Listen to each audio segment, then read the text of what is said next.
We're all used to those nutritional labels found on just about everything we buy at the grocery store. They tell us about a product's ingredients, serving size, and calories.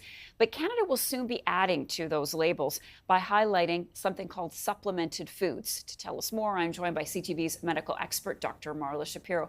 Good morning, Dr. Marla. So let's start with the basic question. What are supplemented foods? So supplementation is when you add something to an existing product. And we know that as of July 2026, you're going to see these labels. So what can be supplemented? Any type of pre-packaged food, if you're adding a supplement or an ingredient, and those can be really broad, from vitamins to minerals to amino acids, which are the building blocks for protein, caffeine, any type of herbal extract, you can add them to them. So they aren't normally there, but you're supplementing or putting them as an addition to these products. So those are the types of things that we can see being supplemented. So how are they different from fortified foods? Well, let's look at the type of things that you can supplement. So you can see you can supplement almost anything. A carbonated or a non-carbonated beverage. You can supplement a candy bar. You can supplement a nutritional bar. Anything that you can think of, you can actually add something to. And it is different than fortifying. So think about supplemental means additional. Fortification usually means that what we're doing is we're adding something back in that normally would be in the product. So for example, think about milk. When we go ahead and we think about fortifying that, we think about fortifying it with vitamin D, because vitamin D normally is in milk. So those are the types of things that we normally would do. If we think about fortification, again, if we add B vitamins to something like flour, it's often lost in the processing. So fortification means we're fortifying it with the things that normally should be there, as opposed to supplementing or adding something that normally would not be there.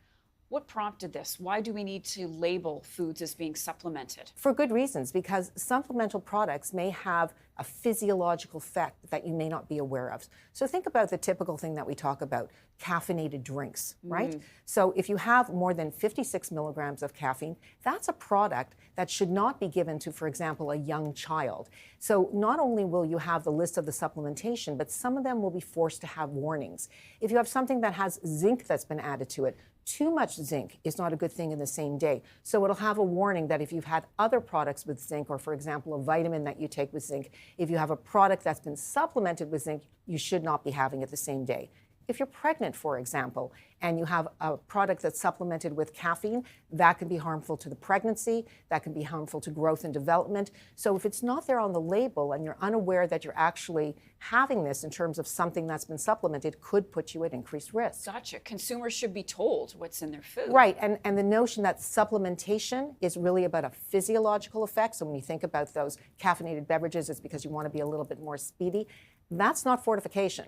Fortification is adding something in that normally would be there. Folic acid, for example, vitamin D, vitamin B, things that normally are there but lost in the processing. So we're strengthening what should be there as opposed to supplementing, which may lead to an event that you're not necessarily aware of.